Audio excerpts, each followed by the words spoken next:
Hi everybody, this is Barry Schwartz. This is the search news we covered over the past week at the Search Engine Roundtable at seroundtable.com. Today is Friday, May 25th, and this is news, the most important news that I felt we should that I should summarize. There's a lot more news, but the most important news that I thought we should summarize over the past week. One of the big things, at least I reported this today and actually last night on Search Engine Land, was that iAcquire seems to be delisted, is delisted from Google. Seems maybe Google has banned them. As you may have remembered earlier this week, iAcquire was outed by an SEO blog basically claiming that they sent them an email through an affiliate of theirs, I think internetreach.org, about them putting a link on their website to Dun & Bradstreet. Dun & Bradstreet is, I guess, a client of iAcquire or one of these places. There's a lot of information that we do not know because a lot of people aren't talking, but we do know that iAcquire and the reported affiliates were actually delisted from Google. We do know that iAcquire was outed for selling links. We do know that we got a letter from Dun & Bradstreet's legal counsel stating that they asked all these affiliate companies to remove the links from their site. We do know that iAcquire was delisted. We do know from Michael King, a really great guy who's director of inbound marketing at iAcquire, that it seems like this was not something that iAcquire specifically did themselves by delisting themselves. It seems like Google delisted them. So we know all of that. Those facts are pretty interesting. Google has not yet responded to our request for more information about this delisting. I'm not sure if they will. But if this is the case, this might have been the first time Google has banned an agency instead of the target website. Now, I'm not saying they haven't banned the target websites. It seems like they may have. I'm not sure. I haven't checked myself. And honestly, it might not be that Google is banning the agency for what they're doing to their clients. It might be that iAcquire has done link building for themselves and paid for links, and Google delisted them because they paid for links. Overall, it's a very, very interesting time. It's one of these things that we'll probably reference back to in a few years from every few months or so. Google's war on paid links and how they escalated and how they take action on certain types of paid link efforts. Again, you probably want to take a look at this if you are an agency or not. May 25th today at seroundtable.com. There are some more rumors of another Penguin update.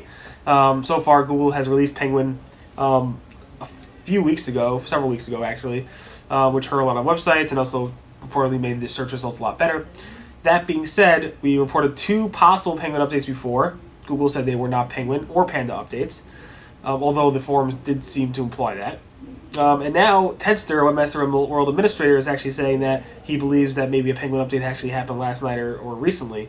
Again, we don't have confirmation from Google, but we will see. Again, so we have one on May 13th, May 15th, and now possibly May 24th, 25th. Google has not confirmed it yet. I did send them an email, and I'm hoping to get more information about that. It's looking like it's not a Penguin update, but who knows.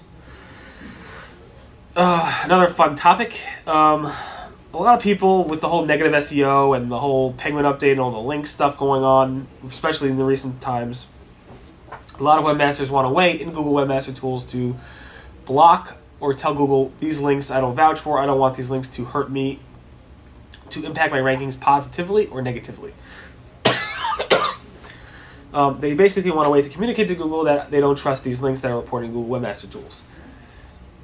It does seem like a win-win situation, right? Google's getting webmasters to report these are links that we find to be untrustworthy, and Google could use that part of their algorithm. Two is webmasters could say, hey, I don't want you counting these, so don't count these, and hopefully if I do have a link penalty, you won't count these and it won't affect my ranking going forward. It does seem like a win-win situation.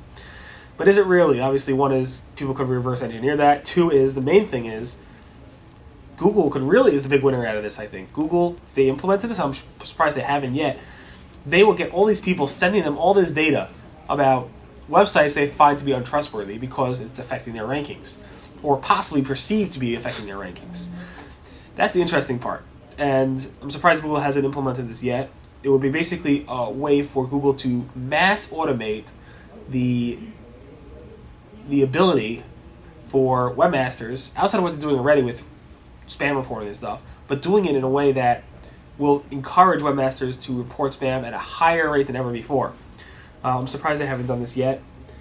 Google doesn't actually even use this data. They can just say, all right, report it. We'll use this for spam reports, and you won't even go ahead and fix your penalty. Obviously, SEOs will catch on to that eventually, but I mean, I'm just surprised by this. I would imagine Google coming out with a tool soon that actually goes after this, that actually has this feature, but I'm not sure. I would say within 6 months.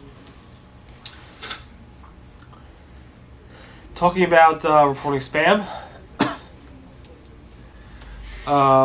Google's Matt Cutts had a video that he posted that basically pretty much talks about how you can report spam, plus why you should do it. And Google says, somebody said, what should I do if my competitors are spamming? Matt Cutts says, report them. Let us know. We won't always take direct action if you do that, but we will have algorithm updates like Panda and Penguin that go after those types of spamming. So it won't last the stand of time, he's saying. He has a video on that. Next topic is, I outed one of my advertisers. I saw an ad pop up on my site. It's not a Google AdSense ad. It's managed by one of my ad networks from whatever.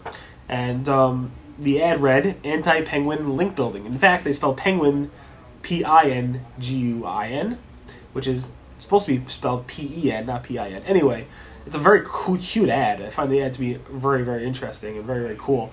At the same time, it probably will attract a lot of clicks. But it's just funny that, the whole point of what we're doing here and writing about is like, you're not supposed to go ahead and acquire anti-penguin links. It's supposed to be natural. It's supposed to be stuff that people want to link to. It's supposed to write great content that people like.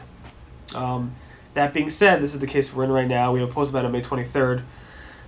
Some fun comments are there as well. I hope the advertiser's not upset by me calling them out. Hopefully they get more traffic from it, but we'll see. That being said, Matt Cutts also released a video this week saying linking to a few bad websites won't necessarily hurt your rankings. He said, in fact, they probably won't. So if you do link to a few bad sites, don't expect it to hurt your rankings. So the example he gave is an example I give, what he was thinking about. I'm 100% sure he was thinking about this example. Ask Jeeves retired. They created a website called jeevesretirement.com/desk. That website, if you went to it, showed the whole retirement of how his retirement happened when they switched from AskJeeves to Ask.com. A few years after they did his retirement, they just didn't renew the domain name. Some spammer picked it up with a crazy porn site. I think it was like animal porn or some disgusting stuff. They got all the links pointing to the Jeeves Retirement Desk website to help them rank for whatever porn they wanted to rank for. So if I happen to link to the Jeeves Retirement Desk because I reported about it several years ago. Even though I'm linking to a porn site. Now it's no longer live, but I was linking to a porn site. Matt Cutts says that one link or a few links will not hurt you because people lose domain names, people renew domain names, and people take over domain names, so it's not going to hurt you.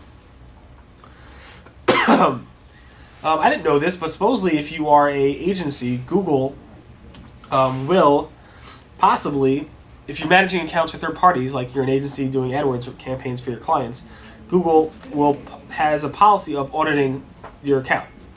They started doing this back in April 1st, 2011, and there are some people who have said they actually been, audited by Google. It's not a big audit. People are saying it's very, very easy. You fill out a form, they look at your campaign, they give you the okay, and you're good to go. It's not like being audited by the IRS. In some cases, that's actually easy. I was actually audited by the New York State. All I did was print out all my transactions, hand to them, and never heard from them ever again. Didn't really take me any time. That being said, the next topic is on AdWords is that, remember we talked about how AdWords is removing the ability to do rotation of your ads? Like if you had a 30-day rotation, you set your ads to rotate based on whatever criteria. You could pick whatever it is, or they could just rotate between different criterias. Now it's saying that Google, after 30 days, will actually pick one of those and rotate for that method. Brad Geddes, a very top-notch SEO PPC expert, said that he heard from a very credible source that the way to get around that is just to pause the ad and unpause it. And that resets the 30-day clock for that rotation thing. So just keep that in mind if you run AdWords campaigns. Google also released a new AdWords report called Auction Insights. It basically lets you compare how you're doing compared to your competitors. I have more details about that today on May 25th if you want to learn more about that. Google Places has updated their P.O. Box policy. It used to be that if you had a P.O. Box, you put in the address to field. Now you no longer are allowed to do that. Instead, there's basically different scenarios on what you have to do based off of your scenario. And I think there's two scenarios. One is if you have a verified listing containing a P.O. Box, you have to take these steps. And if you are setting up a new brand place, you have to take different steps. So I listed it out if you want to learn more about that, May 24th at SERoundtable.com.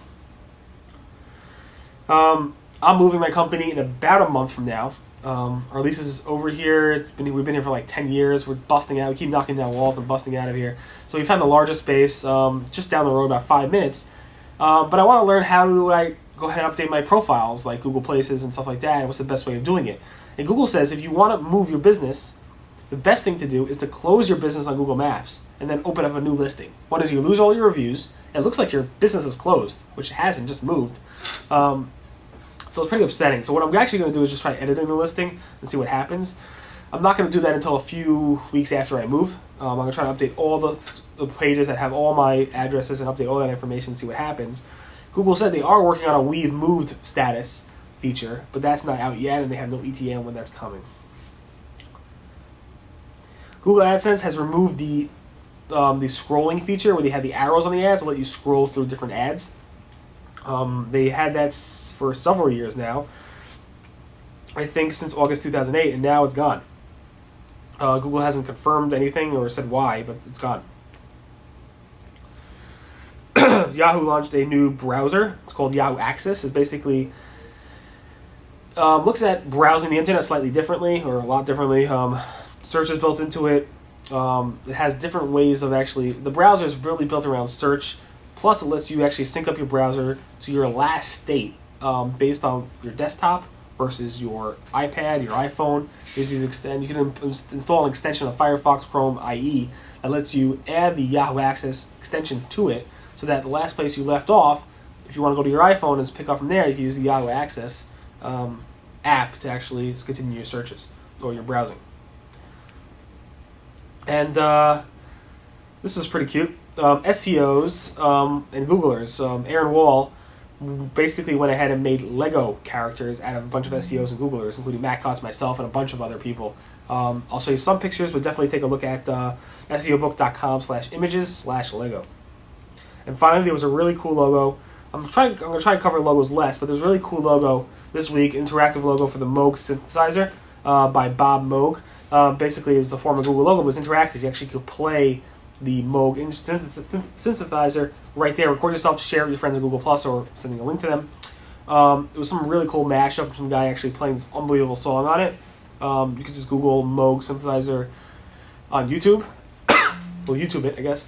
So it was pretty cool. Moog was 71 when he died. His birthday was on May 23rd, 19... not really sure. It was about 78 years ago from today. Google had a whole thing about the Moog instrument. It was a very, very cool logo. I'm not sure if it's still live, but it was definitely very cool. You can take out the Google Doodles archives to see how to play and play with it. That pretty much recaps the Search Buzz Video Recap. My name again is Barry Schwartz. Thanks for listening. Everyone have a great weekend. And today again is May 25th, Friday. And I'll see you guys next week. Bye.